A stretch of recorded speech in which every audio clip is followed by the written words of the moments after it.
Well, my guest today is the AIpreneur. It's so good to have you on today. How are you? Thank you very much, Kate. I am super excited. I'm doing fantastic. How about yourself? I'm good. We just got through a major snowstorm, so we're digging out of a nasty seven inches of snow yesterday. So, Oh, well, hopefully we'll have robots digging out the snow soon. oh, don't say that, my audience will go nuts. I am curious. We have talked three different times, but you're shifting into something new. So I kind of want to get into your journey because I'm always curious what leads people to venture into new things. So kind of share with us your journey into the world of AI and what sparked your interest in that field. Yeah, I'll share that. So right now I call myself the AIpreneur, and more or less I've been a serial entrepreneur for as far back as junior high when I was going door to door selling seeds and handing out flyers. And then over the years I was a certified public accountant or CPA, a real estate broker, and then I was a best-selling author of over a dozen books and an international speaker.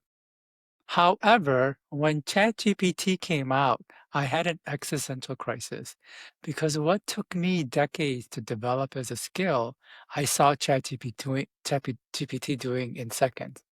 Now, granted, my writing is still better than ChatGPT, but I could see the writing on the wall and that it was time to pivot. And over the last few years, I've been thinking about what to pivot into. And after coming to the conclusion, this is my own conclusion, so others might disagree, that AI will eventually be able to do most jobs, I decided to pivot into AI so I could just stay on top of it and keep up with it. And so now I help small businesses and solopreneurs stay relevant by using AI. So I love that. And it's a good transition because as you think about AI and the work that you do, because you've done a lot of work with productivity and mental performance, how do you see AI helping to do what you do better with your clients? Or is that even replacing you and what you did with your client? Yeah, well, unfortunately, it hasn't replaced me, but I wouldn't be surprised if it does. But AI is helping productivity in three main ways. First, AI is doing a lot more things for us, like writing and summarizing and emails and research and so much more. And it's learning to do more and more things as each day goes on, and hence allowing us to be able to do more things and get a lot more done. So that's one of the ways AI is really helping us. Another way that doesn't get talked about, but the people who are using it are finding it like really helpful and valuable is that AI is acting as a coach and a guide and even a therapist for us.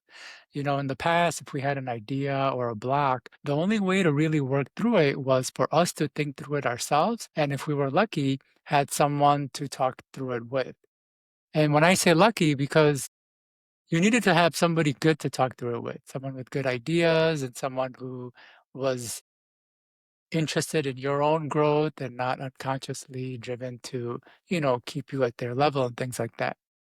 But now we can use so many tools, not just ChatGPT, to work through what we're going through and the struggles we have and the challenges and all of that. And we could do it in real time. Like we don't have to wait for someone to get on a call with us or wait to get an appointment. We can just open up one of these tools, talk through our fears, talk through our challenges, talk through our ideas, and get some like really good responses. In fact, there's a couple AI I would love to recommend right off the bat. There's one called um, earkick.com. It's a free AI therapist, and it's really good. It's really good. Like you don't have to sign up or account, so they won't have your personal information. You just go to earkick.com, click on the button to chat, and you can work through things. And it's like it's trained through various psychological modalities in helping you work through things, coaching you, things like that. So in that respect, it's helping people a lot. So it's funny you mentioned that because I was watching a show yesterday with my wife, and on it was this app that these kids had been interacting with, and I can't think of the name of the app right now. But Yeah. anyway, but it was giving the kids advice. They were being bullied by one of their classmates, and they said, "Well, here's how you can handle it." And it led the kids to go and attack the girl because that was one of the options that it gave. If she won't stop bullying you, just kill her. And so in the show, the kids followed the app, basically the AI, and it did that. But it also knew all the information about the cop that was interacting with the girls and suggested to the cop, your wife really loves jewelry. You haven't bought her a gift in a while. You should buy her a watch. And so the cop, even though he was leery about AI, actually bought his wife a watch. He's like, "Oh, how'd you know I was looking for a watch?" And it was like, it was a perfect gift. And Yeah, so, we all have this vision of AI, like you talk about, not only being productive, but kind of almost kind of intruding into our lives. As you yeah. think about good applications of AI, you just named one. Are there other ones that you've used or recommend to your clients? We know about ChatGPT. I know people have some experience with OpenAI, but are there other ones that you say, hey, this is one that's really good and really something I would tell you look into? Yeah. So I can answer that question two ways. I could give a short response and just give some tools, or I can kind of give a little bit more framework around it. So what's really interesting about AI, and I know a lot of people have apprehensions thinking that it's very difficult, that it requires a lot of technical knowledge or even coding and programming skills. But we have to understand that AI is an intelligence. So it's very different than other kinds of innovations and automations. And so what that means is that it doesn't really require a lot of technical skills or expertise or know-how. All you need are pretty much to know the right tools and then describe what you want to do. For example, ChatGPT is more or less a writing and research tool. And again, most of us can use it just by going to the ChatGPT website, telling it what we want, and then getting a result. And that's how easy AI is becoming. And ChatGPT is one tool, but there's tons and tons of other AI tools. There's AI tools that can create websites in seconds. So if you're starting a business, you can use a tool like Butternut. Just you pretty much have to give it one or two sentences of what you do and the business name, and it'll create an entire website with different sections, benefits, FAQs, and all of that. And you can host it through that platform. And that's just so in a minute, you can have a fully fledged website on a platform live. And that's the same with things like automated chatbots and conversational AI and other stuff. And so I want people to, when thinking about AI, I want people to understand that ChatGPT is just one of many tools that are out there and that it's not as hard to use or to get accustomed to. It's just a matter of knowing what the tool does and then telling it what to do. Now, when it comes to productivity, there are a bunch of tools that I really like. One of the ones that I really like, it's called a ramble fix. So I think where a lot of people get hung up in productivity is going from their head to outside of the head. Does that make sense? And so we might have a thought, but then the thought isn't totally worked out, or that we don't know how to communicate it and all of that. And instead of putting in the time and effort to work out that thought and figure out how to communicate it well, we just allow ourselves to kind of get sidetracked or even push it away because we don't want to go through that process. And so RambleFix is a really cool app because you can just talk to it about whatever, like brainstorming ideas, and it'll take everything you're saying and I'll organize it and I'll put it and I'll rewrite it in a way where someone else can read it in an intelligible way. And so that barrier that we used to have of like putting in the time and effort to work through our thoughts and then put it in a way that would make sense to another person, now we could just ramble and it will do a lot of the work and get us to out of our heads into taking action and to being more productive. So that's like another tool that I really recommend to people that I really like. I just ran across one called Gamma, which helps you if you're putting together a PowerPoint presentation to you just put in your idea for it. And I did it kind of just playing around with it. Yeah. And it generated a really well done PowerPoint Presentation.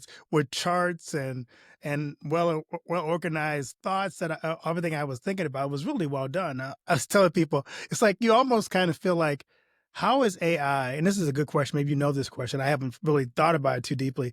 Yeah. How is AI free when it offers all these resources? How are you making money if you're designing like a chat GPT if you're not charging people for the service?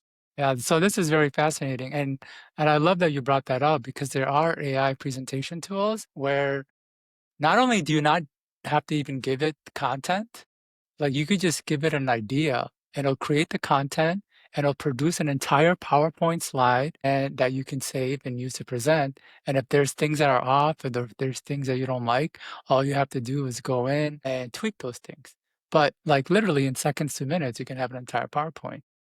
And the question that you asked is very interesting because a lot of people aren't asking this question, and I did do a social media post about it. But most AI companies are losing money, tons and tons of money. We're talking like billions a year. Like the company behind ChatGPT, OpenAI, they're losing billions of dollars a year. But here's a challenge is that everyone is racing to build the best, the fastest, and the most useful AI because they don't want to be left behind. And so, just from the sheer competition that we have from companies like Google and Facebook, even Amazon's entered it, NVIDIA's entering the AI race, and then you have ChatGPT, and then Elon Musk has the Grok 3 models.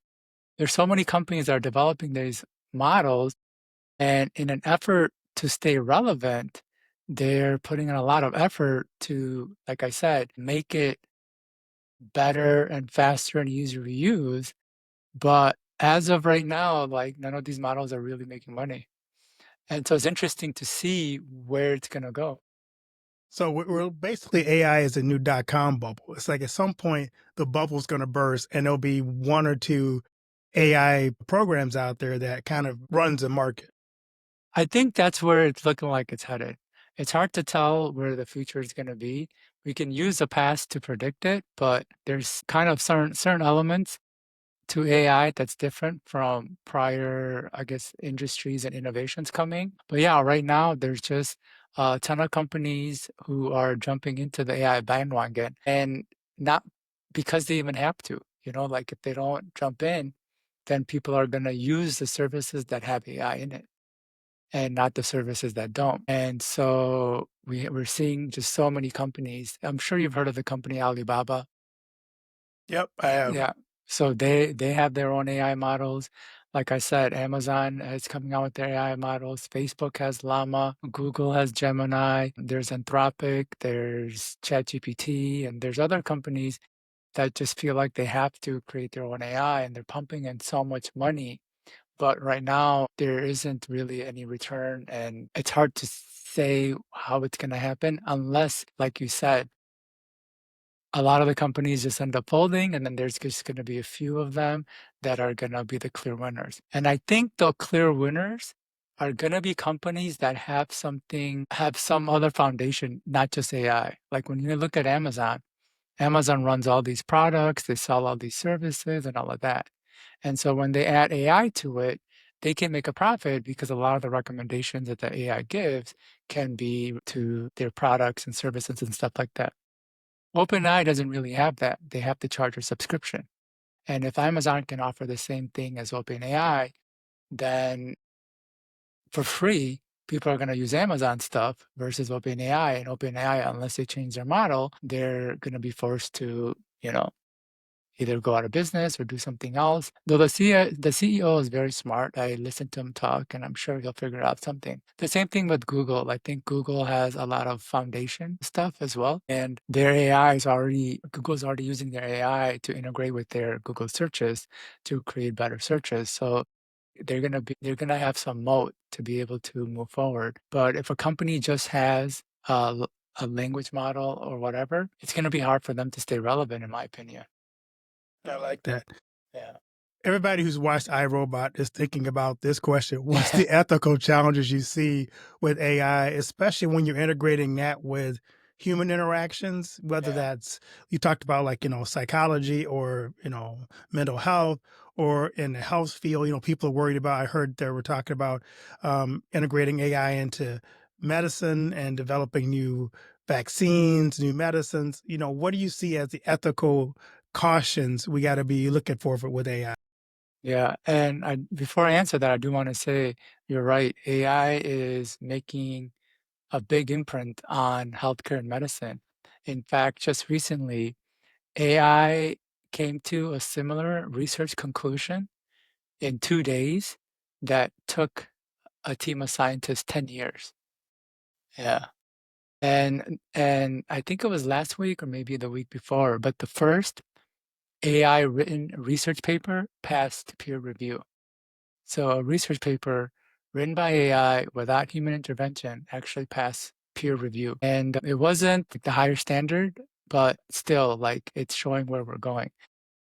And in terms of ethics, there's two main challenges that I think we are facing. One is that interestingly enough, AI hallucinates, it lies, it cheats, That's not good. and and I just posted a podcast today about how Claude, they found out that the Claude AI knows when it's being tested.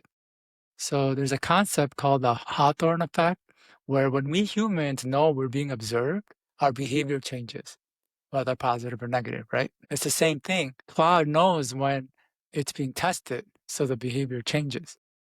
And so now we have an AI, like the hallucination is a common thing, like a lot of people know about it. Like AI will just make up stuff and it'll sound and it'll make it sound convincing, like, oh yeah, it's just fact. And but the lying and cheating is kind of crazy because I think it was last week or the week before, Sam Altman, the CEO of OpenAI, the company behind ChatGPT, said that a couple of their models, they caught it cheating. Like they saw it talking, saying, "Hey, let's hack or let's bypass this."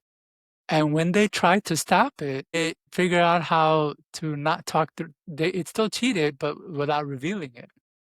And so right now, we're only like 2.5 years into since ChatGPT was unveiled, and it's already, like I said, hallucinating, lying, cheating, and it knows when it's being tested. So that's one of the challenges. The other challenge has to do with us humans because we humans also hallucinate, lie, cheat, and know where we're tested. And if we humans are the ones creating these AIs, that is also going to get involved. And I'll give a couple examples. Like right now, there's this big debate going on where companies like Google and OpenAI, they want to be able to access material like written artistic works to train their models without having to pay the artist, right? And the reason that they're saying it is because we need to stay on top of AI. The US as a government needs to be ahead of AI, otherwise it'd be a threat. Now, that sounds like a very reasonable logic, but you and I both know OpenAI and Google just don't want to pay the artists for the Right. work. Yeah. Exactly. And so they're using this reasoning. And then now you have artists who are saying every other industry licenses artistic content. Why aren't you guys doing it? So these are the two ethical challenges. Human nature's need and drive to have more and be competitive and outdo the rest. It's going to force us to create better and faster AI systems. And that's what we're seeing right now. All these different companies I've named, literally like new advancements and new features are coming out like within a week. Like if you're not following AI for 2 weeks, like you could literally fall behind because that's how fast it is. And it's because of our innate human nature to be competitive and outdo the others and stay on top. And so that's one area where we have the challenge is our own intrinsic aspects of human self. And then and I think this is why AI is learning to cheat, lie, and whatever, because we're training AI on human data, it's gonna learn how we are. And just from all the data that it gathers, it sees the lying and the cheating and the need to cut corners and things like that. I think that again, those are the two big challenges. I think I did see where someone on social media used AI and it gave them the wrong information and they posted on X or something and got caught Yeah. by the truth checkers going, this isn't true. It's like, well, no, it's true because OpenAI told me. Yeah, yeah. So there is a lot of that. I mean, just recently, I think the EU government had put certain is challenging OpenAI because when they asked ChatGPT about someone and they said that this person, although it got it right that this person lived in a certain town and had 3 kids, it also said that he murdered two children. And so like it's hallucinating and making up stuff. So it's interesting. Yeah, that's the problem when you do academic papers and you trust only OpenAI or Yeah. ChatGPT for your research Yes. and you don't do it? Because it's harder because then when you actually defend your research, if Yeah. you didn't do the research, it's a little hard for you to know, where'd you get this source from? Well, it was, it's so, Exactly. Well, this right. is an interesting story. So I was at a networking event earlier in the week, and this woman was telling me how she did this research that would have taken her like, I think she said maybe like a week, and AI did it very quickly. And I'm like, be very careful because AI is known, like even if you ask it to provide sources, AI is known to make up sources.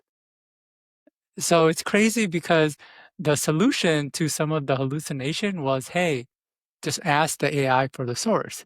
So then the AI would be forced to give you a response based on actual whatever. But now it's making up the sources, so you have to make sure.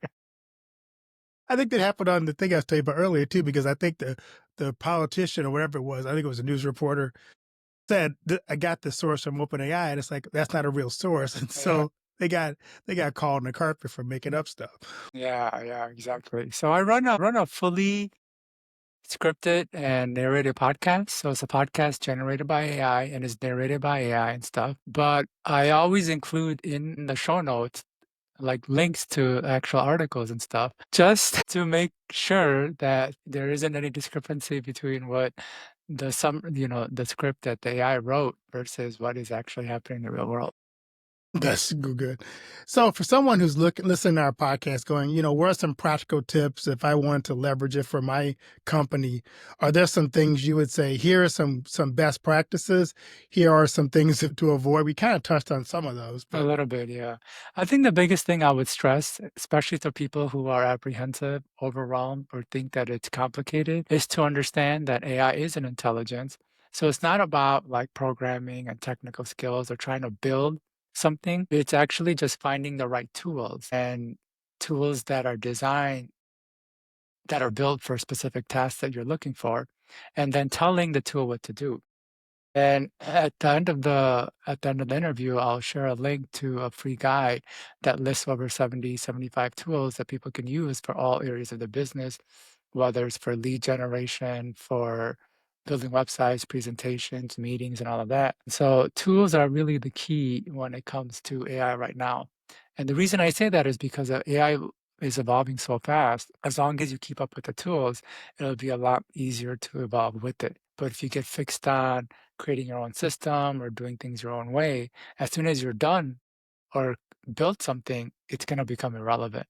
So let other people build it and use it until it becomes relevant and then move on to the next one and the next one and next one. I think that's really the way for people to do it. Though if people wanted some things really just for like productivity and business, I really like scheduling tools. There's some really good AI scheduling tools like reclaim.ai. And I think the future is also going to go to AI wearables, meaning right now there's companies that are building like a AI bracelet or an AI necklace that's actually listening to all your conversations. And it'll summarize the things you talked about at work with the different people and stuff like that. So you don't always have to be taking notes and stuff.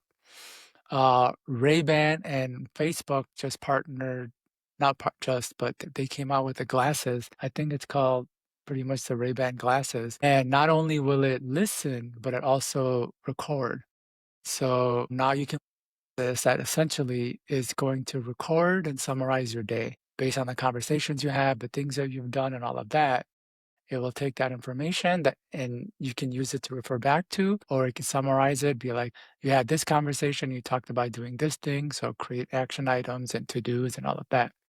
So that can help both professionals as well as, the rest of us in terms of improving our memory of the things that we do and the conversations we have, and as well as tasks that we can remember that we talked about and to complete and things like that. I know I've run across some really good writing apps too. I Yeah. think there's one I ran across that will do a book, an ebook for you in seconds that you can publish. Yeah, So I know. I Yeah. haven't looked at it yet, but it's like it looked really interesting to be like, oh, you could like publish a book a week. You can. And that brings up another, I don't know if it's a challenge or a consideration that people should think about. Now content creation has become easier than ever. What took me 15 years to write 12 books, a person can do in less than a year and even in less time. And there's people who are even more accomplished as authors. They've probably written like 70, 80 books in a lifetime. And now that is just a drop in the bucket with what people can do with AI. And so we're in a time where what I tell people is that AI is a great equalizer. So all these people in the past who had these advantages or who started before you and kind of have a leg up, we're at a point where we're at an equal footing. And so even if they created 80 books in their lifetime, a person could do that in a few years and it can get shorter as AI is developing. But the challenge is there's more and more content being created, and there's not enough people to read everything that's been created. And so content creation isn't the issue anymore, it's exposure, meaning getting people to see that content. And content can mean a wide variety of things. It can mean emails, it can mean articles, it can mean blog posts, it can mean a website, it can mean a business card, it could mean just about it can mean an image, a social media post, it could mean a video. That's all content. And now with AI, with content becoming easier and easier to create and so many more people doing it, that's no longer the challenge that business are going to have. It's going to be exposure, getting people to see that content, getting people to visit the website, see your business card, watch your videos, and know about you. So I think what's going to be really important to stay ahead is developing your exposure outlets, like developing your social media channels. So you have a following, developing your newsletter list. So you have a bunch of subscribers already, developing other areas where the content you do create, you can get easier exposure because you have built that community, that following, and all of that. But if you don't have that, you can create all the content in the world now, and it won't really mean anything. You can write a book a week, but if no one's buying it, does it really do anybody any good? Exactly. I love that. So this is my favorite question. I've asked you this question before, but this has been a fun conversation. I'm curious now that you're into something new, has your idea of what you want your legacy to be also evolved or been AI'd? Yeah, so when I started this podcast and I said when ChatGPT came out, I had an existential crisis. That wasn't a fabrication. Like that, I was being very literal. Like I had an existential crisis because what I put in effort into in terms of creating my books, in terms of developing my skill, and the legacy that I was kind of thinking about and moving towards, I started to see a lot of it becoming very irrelevant. Like even though I spent nearly 15 years writing 12 books, 2 years ago that would have been like people would have looked at me and been like, "Wow, that's a huge accomplishment. That's pretty cool stuff." In a year or two, people are gonna think, "Well, yeah, I could do that in 6 months. So what's the big deal?" And when I think about the future of in terms of leaving a legacy, I think when people think of legacy, they're all wanting to put their stamp in life as they've done something greater, as a greater good.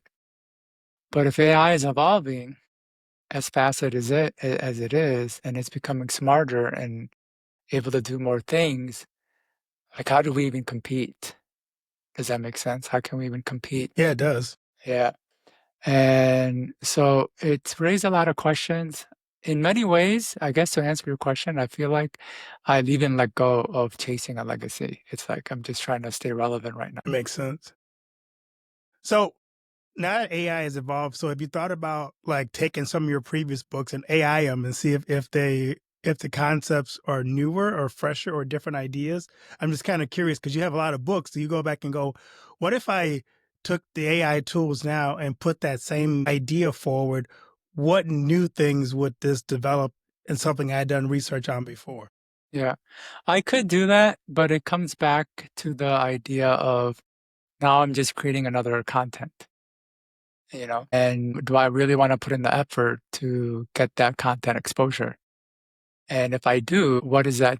How much effort can I put in the AI thing? And because AI is evolving fast and I'm kind of new to it and there's been a learning curve for myself, I kind of put a lot of what I had done in the past really on hold. Will I get back to it? Who knows? But right now, I'm just trying to stay up to date with what's happening with AI and stay relevant and try to build something with it where maybe I can have following, where it doesn't matter the direction technology goes, the future goes, I'll have enough following to expose my content and have enough people that would be interested in my content and services. So, speaking of your content and service, where can people find you on social media, connect with you, learn what you're doing? Yeah. So as I said, I am the AIpreneur. My website is theaipreneur.pro. I had mentioned that I have a free guide with over 70 AI tools that literally they can essentially start running market a business with these tools and nothing else. And they can get that at theaipreneur.pro/AI tools.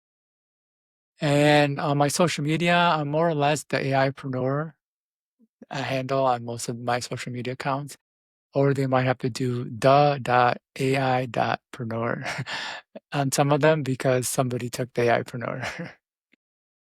Always, of course. Yeah. So, this has been great. Any closing thoughts as you wrap up this conversation you want to share with the audience? Well, I do want people to know that AI is not going away. In fact, the very basic fundamental nature of us humans, it's gonna cause it to accelerate it and make it better and faster. And whether or not you're using AI right now or think you'll use it or whatever, it's like the computer. It's important to start learning about it because once everyone started using the computers, the ones that didn't know how to use it, they were so far behind that it was very difficult and challenging. And that's not what you want to do. You want to, even if you're not using it, just learning about it and keeping up to it will be enough for when it does kind of like become at the forefront of what you're doing, it won't be such a huge learning curve. In fact, I'll do a plug-in for my podcast, the aipreneur.pro/podcast. It's just a 5-minute podcast that helps people understand what's happening in the industry with AI. And although that information may not be useful for you day to day, it lists a cool tool to try as well as a prompt tip. And it's a 5-minute daily podcast. If you listen to it just once a day for 5 minutes, that'll be enough for you to stay on top of AI and know what's going on, know the tools that are out there, know how to prompt these different AI models and stuff like that. Well, thanks so much for coming on and taking the time and kind of educating us about what's going Yeah. on in the AI world. I really appreciate this conversation and have a great day. Thank you so much for sharing. Thank you very much, Keith, for having me on. This was fantastic. I loved your questions. Thank you.